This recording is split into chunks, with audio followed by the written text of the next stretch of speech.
ये जो साइन है ना, इससे मोहब्बत कर लो। ये तुम्हारा, ये चाबी है बेसिकली। चाबी का शेप ऐसा ही होता है। 90% यहां सेव करो और 10% पेपर में पढ़ो और सोचो, और इसकी फोटो खींच के मोबाइल में रखो। और तुम्हारा दोस्त तुमसे कह रहा है चलो पिक्चर देखा है, जाओ देखो, और वहीं ऑन कर लो मोबाइल, और वो पिक्चर देख रहा है, तुम अपना रिवाइज करो। डायरी से बड़ा गुरु कोई है ही नहीं, बना लो। और डेली शाम को सोने से पहले लिखो कि आज मैंने अपने लिए क्या किया। बस तुम अपनी पढ़ाई में आज के दिन से एक नई चीज जोड़ लो।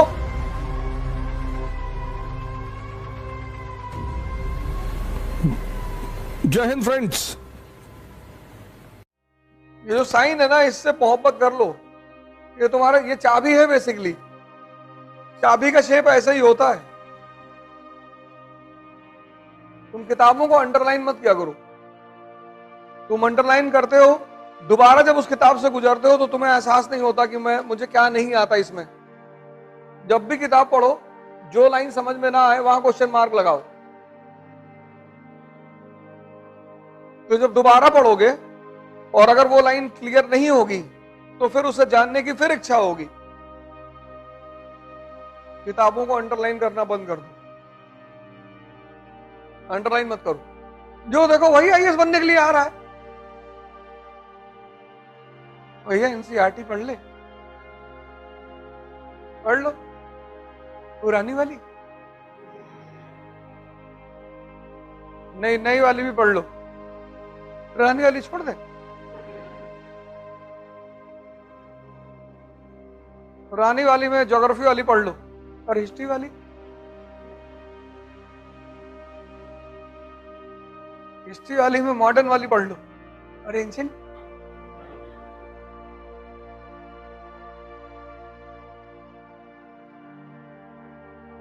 इसको ग्रेजुएशन करने के बाद ये नहीं पता है कि एनसीईआरटी क्यों पढ़नी चाहिए।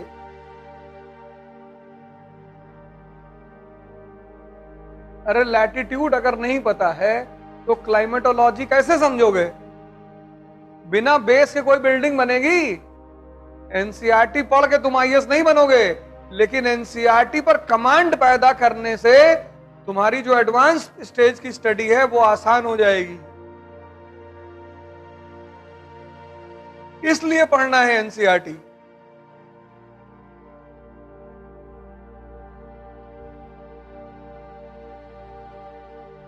सिंपल। कुछ लोग तो रोने लगते हैं आके, सर हमको इसी तरह बनवा दीजिए सर।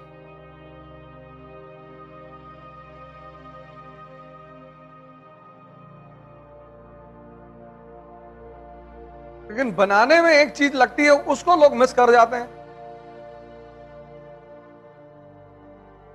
किसी को चीज के बनने में एक चीज लगती है और सब उसको पढ़े हैं, सबने उसको देखा है, सबने उस चीज को देखा है, लेकिन उससे कोई गुजरना नहीं चाहता। हीट से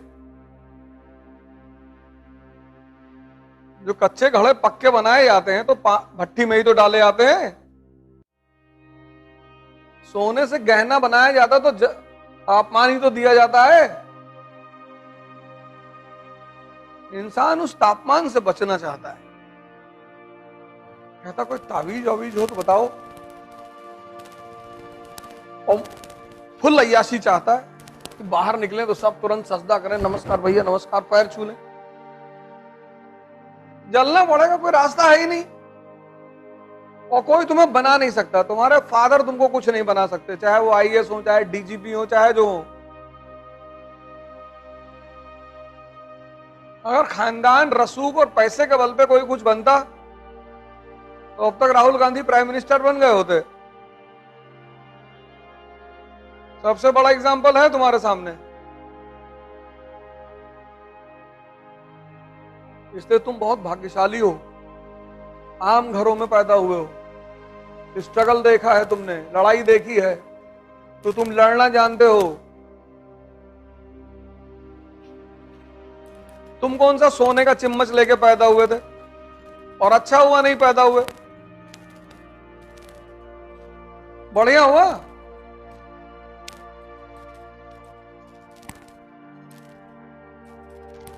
इस तापमान को और सह लो। यह है नोट्स, ऐसे बनाओ नोट्स। 90% यहां सेव करो और 10% पेपर में।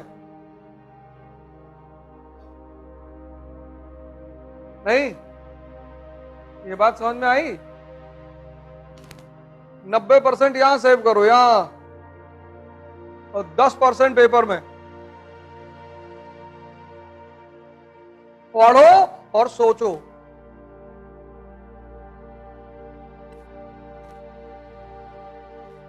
ये है तैयारी, ये। और दुनिया का कोई मास्टर ये तुम्हें दे नहीं सकता, ये तुम्हें डेवलप करना है। दे सकता है?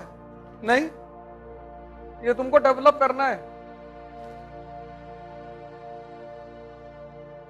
तो मैं कहता हूं कि तुम्हारे पास दो तोहफे हैं और दोनों का इस्तेमाल कर लो, एक जवानी और एक दिमाग।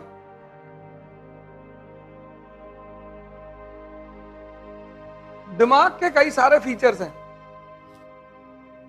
वो तुम्हें समझना पड़ेगा। जैसे उसका एक बड़ा इंपॉर्टेंट फीचर है आदत।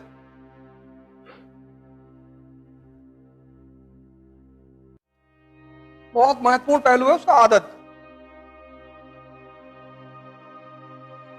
इसलिए तुम्हें जो लोग शराब पिलाते हैं, सिगरेट पिलाते हैं, गुटखा खिलाते हैं, वो पहले अपने पैसे से खिलाते हैं, फिर एक दिन तुम खुद ही मांगते हो। जब तक तुम नहीं मांगते हो तब तक वो इन्वेस्ट करते हैं तुम्हारे ऊपर, और जिस दिन तुम मांग लेते हो उस दिन वो कहते हैं कि खुद ही खरीद के ले लो, क्योंकि उनको एहसास हो जाता है कि अब तुम आदत के शिकार हो गए हो। सुबह उठे, मोबाइल पे हाथ चला गया, आदत। दिमाग के इस पहलू को पकड़ लो, बहुत प्यारी चीज है ये। तो अगर बुरी चीजों की आदत पड़ सकती है तो अच्छी चीजों की भी पड़ सकती है। बदलना ही तो है। मोबाइल की जगह गीता रखो रात।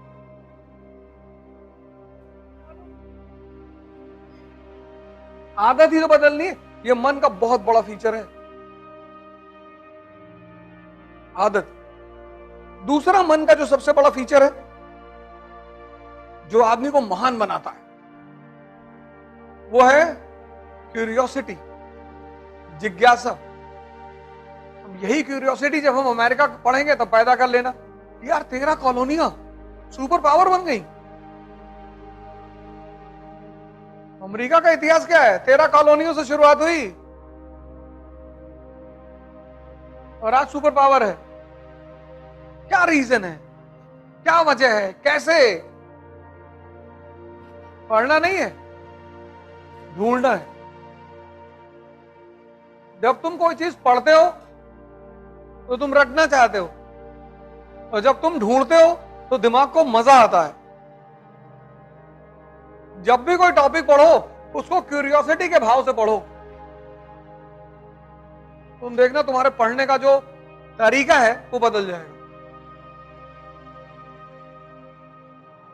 तुम इसलिए मत पढ़ो कि तुमको नंबर लाना है, तुमको सिलेक्शन लेना, वो तो हो ही जाएगा। तुम क्यूरियोसिटी, जिज्ञासा कि नेशनल इनकम क्या होता है इकोनॉमी में, यार कैसे कैलकुलेट होता है कि भारत की आय कितनी, जीडीपी कितनी, परचेजिंग पावर पर जीडीपी कितनी, purchasing power parity, PPP.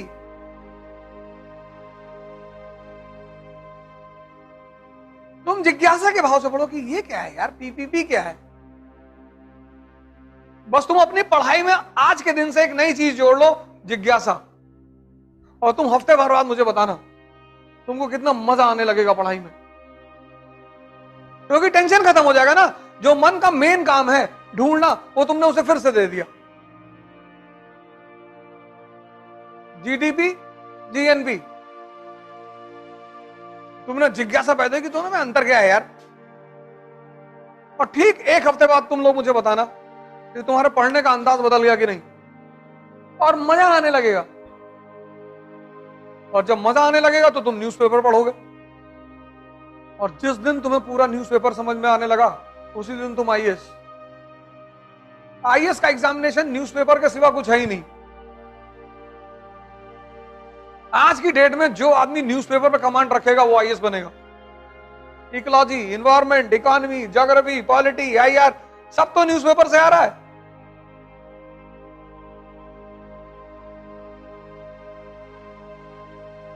Static subject में एक ही तो है, हिस्ट्री।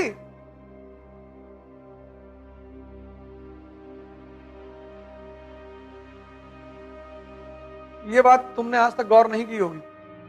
जिज्ञासा से पढ़ो, बेसिक्स क्लियर करो, दो चीज कर लो, एनसीईआरटी पे कमांड और न्यूज़पेपर पर प्रॉपर आईएएस। कुछ करने की जरूरत ही नहीं, गारंटी दे रहे हैं।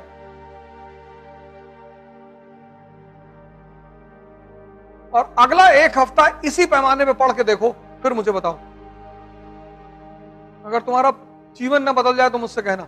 दबाव में मत पढ़ो, जिज्ञासा के लिए पढ़ो। ऐसे बनाओ नोट्स और इसकी फोटो खींच के मोबाइल में रखो, और तुम्हारा दोस्त तुमसे कह रहा है चलो पिक्चर देखें, जाओ देखो, और वहीं ऑन कर लो मोबाइल, और वो पिक्चर देख रहा है, तुम अपना रिवाइज करो।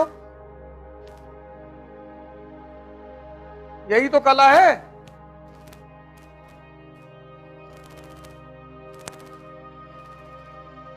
यही तो टैलेंट है।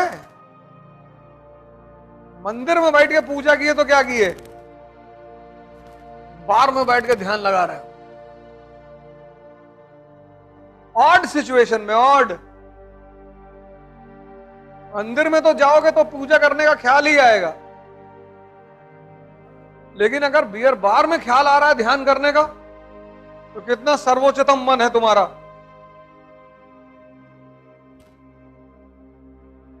गर्लफ्रेंड की गोद में लेटे और नेशनल इनकम कैलकुलेट हो रहा है,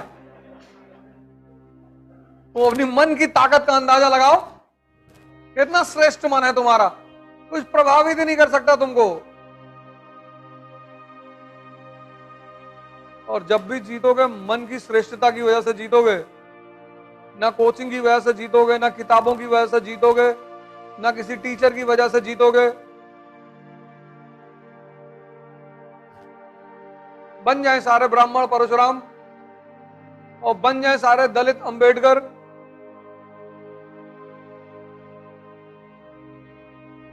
अब तो ज्यादा सुविधा है। अंबेडकर के समय तो चुनौती कितनी थी।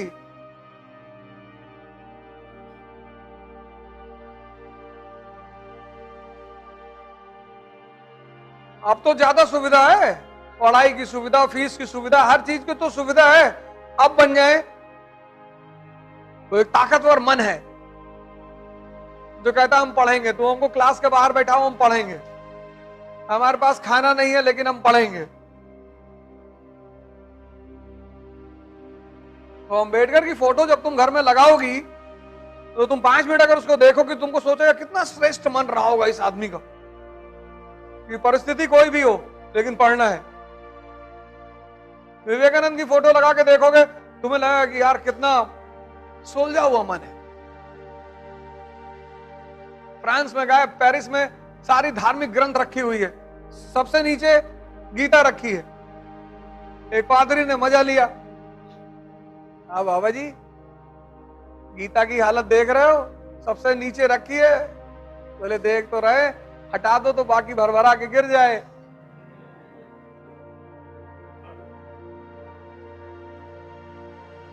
मैंने कहा भरभरा मतलब?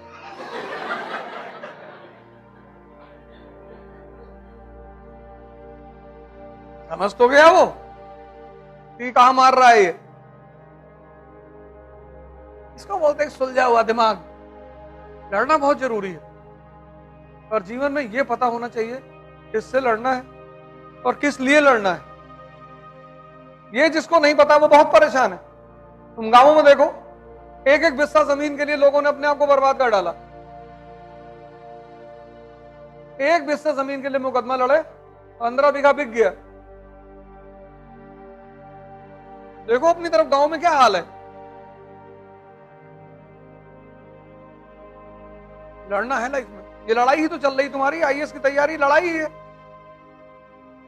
ये लड़ाई सही है, सही लड़ रहे हो। घर में अंबेडकर की फोटो लगा लो, गांधी की लगा लो, भगत सिंह लगा लो, जब निराश हो तो एक बार इन लोगों को देख लिया करो,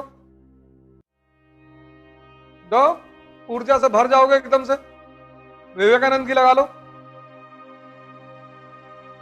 इसीलिए तो हिंदू मूर्ति पूजा करते थे, मूर्ति से कुछ मांगते नहीं थे, उससे ऊर्जा मिलती थी। जब मूर्ति की तरफ देखते थे तो राम के बारे में सोचते थे कि 14 साल जंगल में रहे।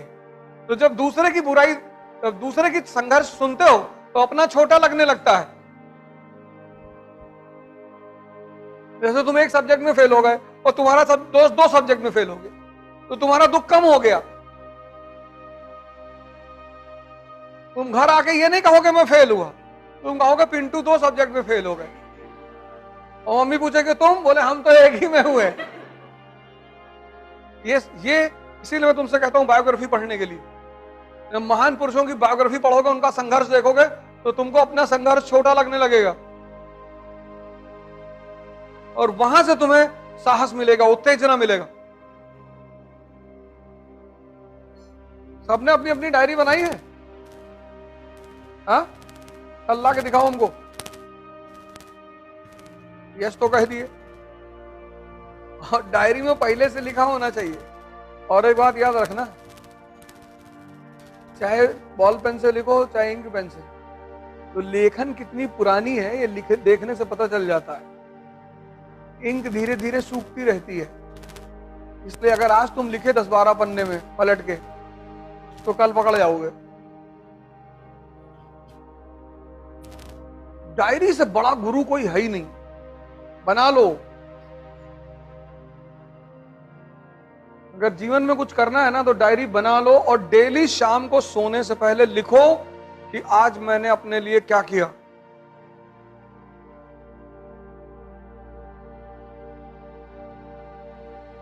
और हफ्ते में बैठकर उसका मूल्यांकन करो, क्यूरियोसिटी से पढ़ो, अपने पढ़ने का अंदाज बदल दो और एक हफ्ते बाद मुझे बताना क्या हुआ। तुम बस सोच के देखना, तुम्हारा देखना कितना चीजें बदल जाती हैं। एनसीईआरटी न्यूज़पेपर, 2 चीज।